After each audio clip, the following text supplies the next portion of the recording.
Hello again. We're back with another Sunday Walk and Talk. Boy, has it been an eventful week. So on Sunday night last week, somebody came in on my graveyard shift and stole a bear. And my graveyard shift guy got a picture of him. And I was like, I swear, that guy looks like the guy, the Growling Beer Bandit. Yeah, I haven't seen him since February. But unfortunately, there was a gap in the security footage, so I didn't have proof of that time. He did manage to get a picture of the guy, because apparently he was pacing around the parking lot. But no footage that time. I still had a suspicion. I was like, that picture looks like Growling Beer Bandit guy. Next day, on my shift, he came in. It was like 2 o'clock in the afternoon, and he did it again. He stole a beer just the same way he always used to, where he runs out the door going, I'll pay you back. And he never does. Of course he's not going to. It's ridiculous.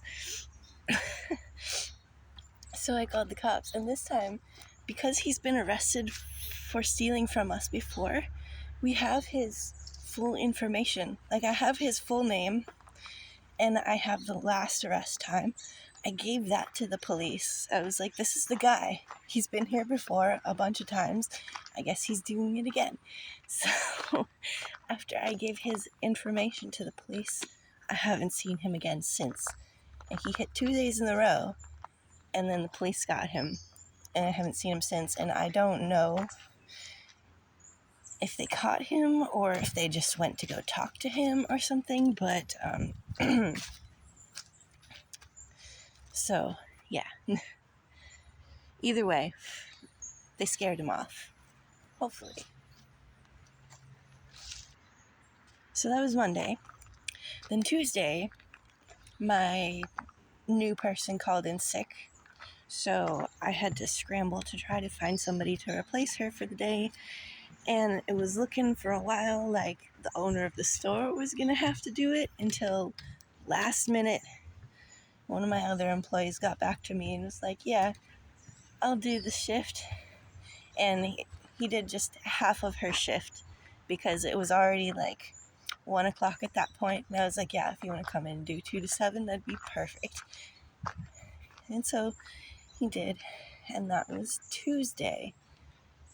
Oh, and then what also happened Tuesday night, which started for us on Wednesday, basically, is, oh my gosh, that's funny. That's a new one. I haven't seen that before. So on Tuesday night, the neighboring gas station got shut down for health code violations. The health inspector came to them too, and they did not pass. And theirs was egregious, to the point that the newspaper actually put an article out about it. They were like, rat feces on shelves. There was so much dust on the product on the shelves that they could see rat tracks in the dust. And then I was talking to one of the distributor guys, and he was telling me about how the last time he was there, they had one of the times that he was there, they had a pest control guy there, and they were telling him, like, just put the traps right by the pistachios, because they're breaking in and eating the pistachios right out the bag. Like, damn, we don't have any problems like that. That's insane. So, because they've been shut down, we've been getting all of their business ever since Tuesday night. Wednesday was hectic. And then Thursday also.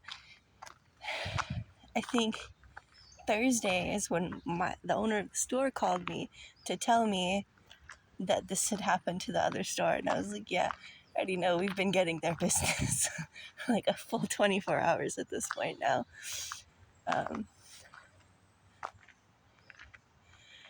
So that happened. And then, so Saturday, I had to go to San Francisco, because on Saturday, my daughter really, really wanted to go to a concert to see a I guess this person's named Is Brokey, and she's a rapper. And my daughter loves this rapper. So she's like, Mom, can we please, like a few months ago when she found out she was going on tour, she's like, Mom, I gotta go to this. Can we please make it work out? And I was like, all right. End of June, I think we can make it work. And we did. We went there, and she had me step away because I guess I was cramping her style or embarrassing her. She didn't want to dance right next to me. So I stepped away where I could still see her because, like, it was an all ages concert, but some of the crowd was a little bit older and boisterous. So I wanted to make sure she was all right, especially whenever they yelled, like, let's get the pits going. I was like, oh no. And I could see them, like, form the circle in the middle. And of course, this is, I think, my daughter's first ever concert, like real concert. So she has no idea what a mosh pit is. Well, she's heard of it, but she's never actually been in one. So I was right there to, like, grab her and pull her out. But she said that she was on the outskirts, and I was watching. She was all right. Everything was okay. It was crazy because we drove there, all the way there, and then we did the concert. We did a couple other things. We went to see some seals. We went for a walk on the beach, and we checked out this really, really cool old bath site. Like, it used to be an old bathhouse, and I can't remember the name of it now, but it's like all these brick buildings. It's like half there. It's like ruins, basically. And in the ruins, there's a ton of graffiti, and it looks like people are currently living there, or like cycling in and out of living in these ruins, which is really interesting.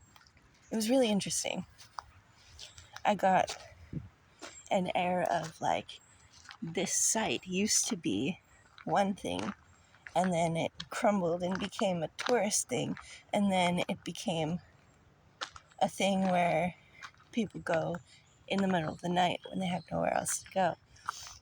And there's graffiti and trash and stuff everywhere too, and, like, the pond is a mess, and it was a little bit smelly, but it was a really interesting place.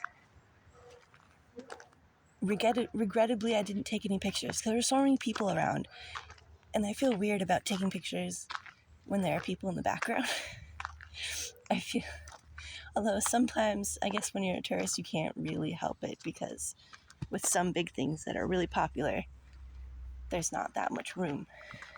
And you kind of just gotta accept that people are going to be in the background. Anyway, if I go again, I will definitely get pictures, but maybe when it's a little bit less crowded this time. All right, this is much, much longer than I anticipated. It's been a busy week, and I can't believe, like, I kept meaning to come in and talk to you about the Growling Beer Bandit, because I could not believe he came back. Oh my God, wait, there's one more thing. On Friday night, or Saturday morning, early morning, it was like 4:45 in the morning, my graveyard guy texted me, some kids stole beer. And he thinks it was the same kids, because I showed him the pictures of the kids that stole beer on my shift last week. He thinks it's the same kid. Unfortunately, again, very conveniently, there's a gap in the camera footage. So I have no proof.